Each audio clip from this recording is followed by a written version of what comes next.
Hi friends, అందరికీ నమస్కారం. Welcome to our channel.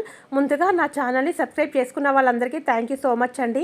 నా వీడియోస్ చూస్తున్న వాళ్ళందరికీ కూడా థ్యాంక్ యూ సో మచ్ అండి. నా వీడియోస్ కనుక మీకు నచ్చినట్టయితే లైక్ చేయండి, షేర్ చేయండి, నా ఛానల్ని సబ్స్క్రైబ్ చేసుకోండి. ఈరోజు సండే రోజు నేను ఏమేమి వంటలు అయితే చేసుకున్నానో ఈ వీడియోలో చూపిస్తానండి. ఈరోజు అయితే నేను చేపల పులుసు మరియు చేపల ఫ్రై అయితే చేశాను.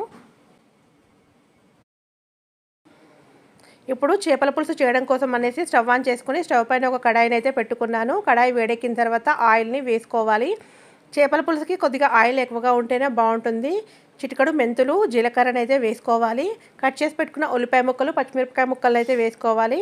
ఉల్లిపాయ ముక్కలు, పచ్చిమిరపకాయ ముక్కలు దూరగా అయ్యేంత వరకు ఫ్రై చేసుకోవాలి. మరొక పక్కన ఒక మిక్సీ జార్ తీసుకొని కట్ చేసి పెట్టుకున్న ఉల్లిపాయ ముక్కలు, పచ్చిమిరపకాయ ముక్కలు, లవంగాలు, యాలకులు, దాల్చిన చెక్కర అయితే వేసుకోవాలి. ఇప్పుడు దీన్ని మిక్సీ పట్టుకుందాం.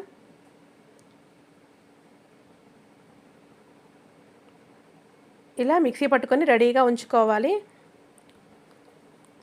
ఉల్లిపాయ ముక్కలు ఇలా వేగిన తర్వాత మనం మిక్సీ పట్టుకున్న పచ్చిమిర్చి, ఉల్లిపాయ పేస్ట్ని అయితే వేసుకోవాలి.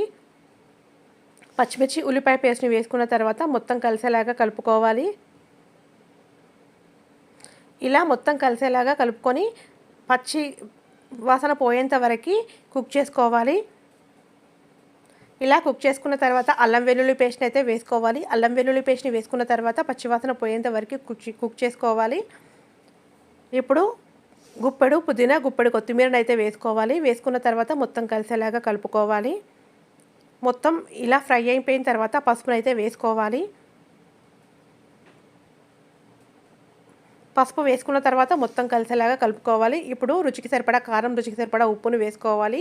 ఒక స్పూన్ పచ్చి ధనియాల పొడిని వేసుకోవాలి. వేసుకున్న తర్వాత మొత్తం కలిసేలాగా కలుపుకొని పచ్చివాసన పోయేంత వరకు కుక్ చేసుకోవాలి.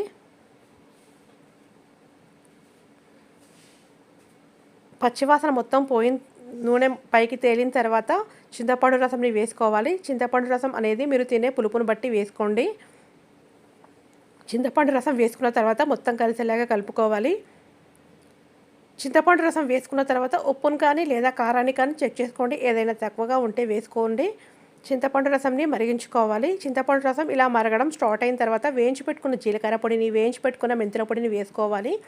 వేసుకున్న తర్వాత మొత్తం కలిసేలాగా కలుపుకొని చింతపండు రసం 50 to 60% కుక్ అయ్యేంత వరకు మరిగించుకోవాలి.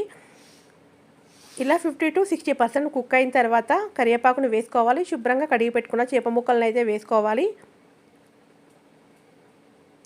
చేప ముక్కలను అయితే నేను పోపులో వేయనండి. చింతపండు రసం మరిగిన తర్వాత ఒక 50 to 60% మరిగిన తర్వాత వేసుకుంటాను. ఫస్టే చేపలను వేసుకుంటే చేపలు విరిగిపోయినట్టుగా అనిపిస్తాయి. అందుకోసమే నేను ఇలా మధ్యలో వేసుకుంటాను. చేపల పులుసును మీరు ఎలా చేస్తారో కూడా కామెంట్ చేయండి. నేనైతే ఇలాగే చేస్తూ ఉంటాను. చేప ముక్కలను వేసుకున్న తర్వాత ఒకసారి లైట్గా కలుపుకోవాలి. ఎక్కువగా కలుపుకూడదు, చేప ముక్కలు విరిగిపోతాయి. నేను చేప ముక్కలను ఇప్పుడే వేసుకున్నాను కాబట్టి ఇలా కలుపుకుంటున్నాను. తర్వాత అయితే కలపకూడదు.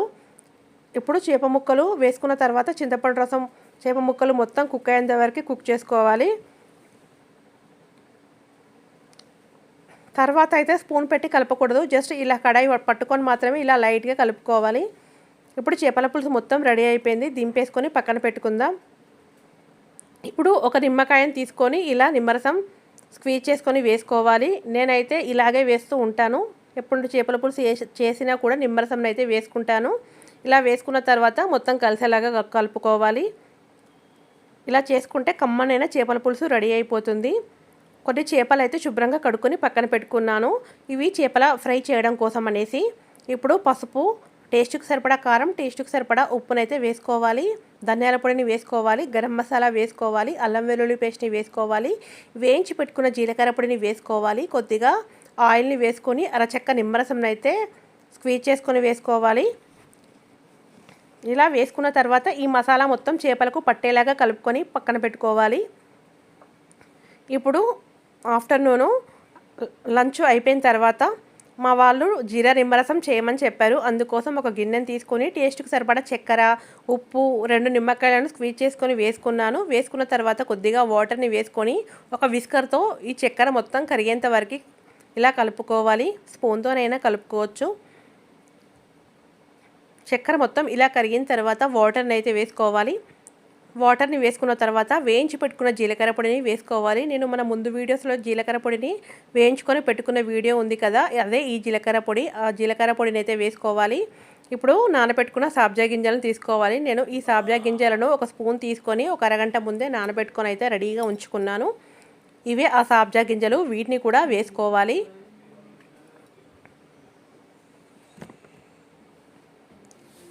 వేసుకున్న తర్వాత ఎంత కూలింగ్ కావాలో అన్ని ఐస్ క్యూబ్స్ని అయితే వేసుకోవాలి. ఇవన్నీ వేసుకున్న తర్వాత ఒక నిమిషం పాటు కలుపుకోవాలి. ఇలా కలుపుకుంటే చల్లటి జీరా నిమ్మరసం అయితే రెడీ అయిపోతుంది. ఈ జీరా నిమ్మరసం అయితే చాలా రుచిగా ఉంటుంది. నేను చాలా వరకు ఈ సమ్మర్లో ఇలా చేస్తూ ఉంటాను. మీరు కూడా ఒకసారి తప్పకుండా ట్రై చేయండి. మీరు ఎలా చేస్తారో కూడా కామెంట్ చేయండి నిమ్మరసంని.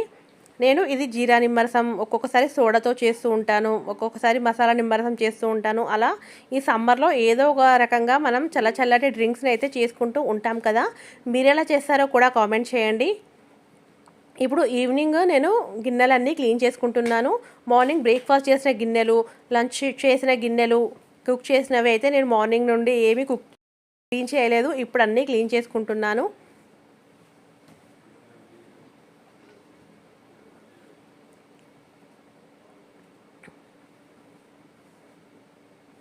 గిన్నెలు అయితే అన్నీ క్లీన్ చేసుకొని రెడీగా ఉంచుకున్నాను. ఇప్పుడు చేపల ఫ్రై చేయడం కోసమని స్టవ్ ఆన్ చేసుకొని స్టవ్ పైన ఒక కడాయిని అయితే పెట్టుకున్నాను. కడాయి వేడెక్కిన తర్వాత ఒక టేబుల్ స్పూన్ ఆయిల్ని వేసుకున్నాను. ఇలా తక్కువ ఆయిల్తో చేప ఫ్రైని చాలా రుచిగా చేసుకోవచ్చు. మీకు నచ్చితే మీరు కూడా ట్రై చేయండి. నేనైతే చాలా వరకు ఇలాగే చేస్తూ ఉంటాను.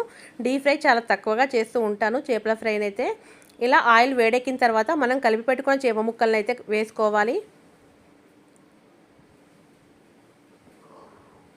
చేప ముక్కలను వేసుకున్న తర్వాత నిదానంగా కుక్ చేసుకోవాలి. ఒకవైపు కాలిన తర్వాత మరొక వైపుకు టర్న్ చేసుకోవాలి.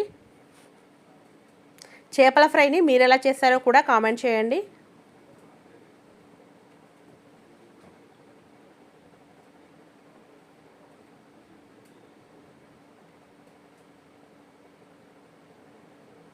నేనైతే ఎక్కువగా డీప్ ఫ్రై చేయకుండా ఇలా తక్కువ నూనెతో టేబుల్ స్పూన్స్ ఆయిల్తోనే ఇలా చేసుకుంటాను.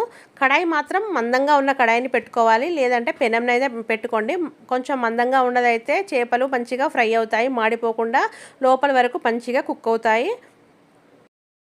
ఇలా ఒకవైపు కాల్చుకున్న తర్వాత మరొక వైపు కూడా టర్న్ చేసుకోండి. కాలకపోతే టర్న్ చేసుకొని రెండవసారి టర్న్ చేసుకొని కూడా కాల్చుకోండి. ఇలా కాలిన తర్వాత కొద్దిగా కొత్తిమీర వేసుకుంటే కమ్మనైన చేప ఫ్రై రెడీ అయిపోతుంది. ఇప్పుడు నేను ఎగ్ ఆమ్లెట్ చేయడం కోసం అనేసి 2 ఎగ్స్ని అయితే ఇలా బ్రేక్ చేసుకొని ఒక గిన్నెలో వేసుకున్నాను. ఇప్పుడు దీన్ని అయితే బాగా బీట్ చేసుకోవాలి. ఇలా బీట్ చేసుకోవడం వల్ల ఎగ్ ఆమ్లెట్ అనేది ఫ్లఫీగా వస్తుంది. ఇలా బీట్ చేసుకున్న తర్వాత కట్ చేసి పెట్టుకున్న ఉల్లిపాయ ముక్కలు, కొత్తిమీర, అల్లం వెల్లుల్లి పేస్టు, పసుపును వేసుకోవాలి. టేస్ట్కి సరిపడా కారం, టేస్ట్కి సరిపడా ఉప్పును వేసుకోవాలి. కొద్దిగా గరం మసాలా వేసుకోవాలి. ఇవన్నీ వేసుకున్న తర్వాత మరొకసారి కలుపుకోవాలి. మొత్తం కలిసేలాగా కలుపుకోవాలి.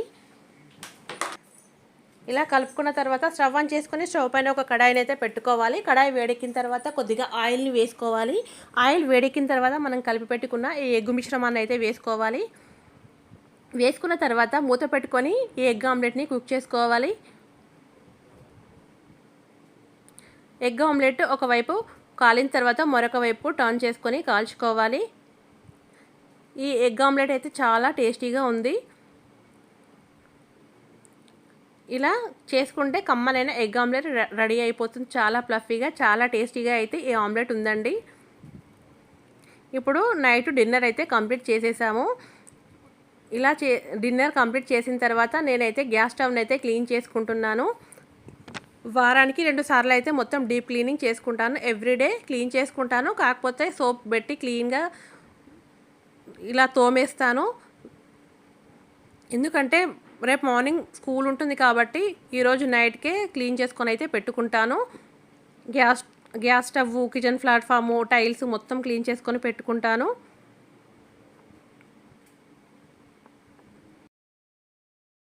వాటర్లో ఒక క్లాత్ను ముంచుకొని ఇలా క్లీన్గా తుడుచుకుంటే గ్యాస్ స్టవ్ మొత్తం క్లీన్ అయిపోతుంది. టైల్స్ మొత్తం క్లీన్ అయిపోతాయి.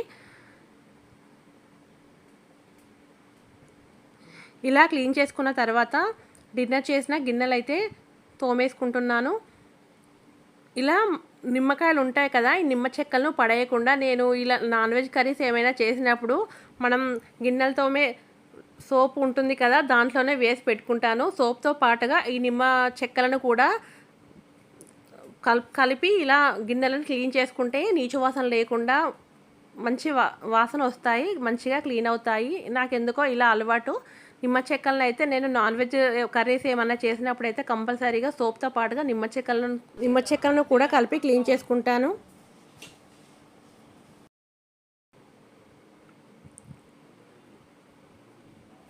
ఇలా గిన్నెలన్నీ కడిగేసుకొని పక్కన పెట్టుకుంటున్నాను.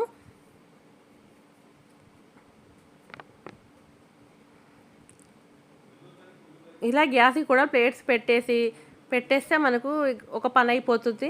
మార్నింగ్ హడావిడిగా లేకుండా ఉంటుందనేసి నేను నైటే ఇలా అన్నీ సర్దుకొని పెట్టుకుంటాను.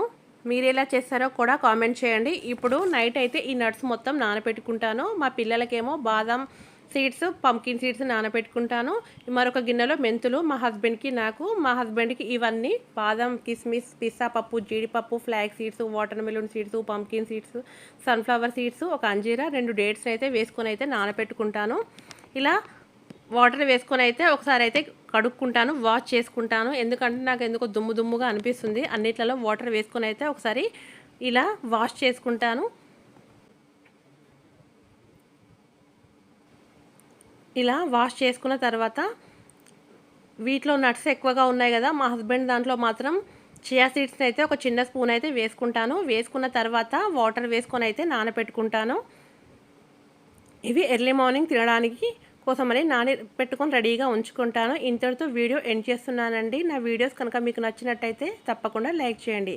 నా ఛానల్ని సబ్స్క్రైబ్ చేసుకోండి. Thank you so much for watching.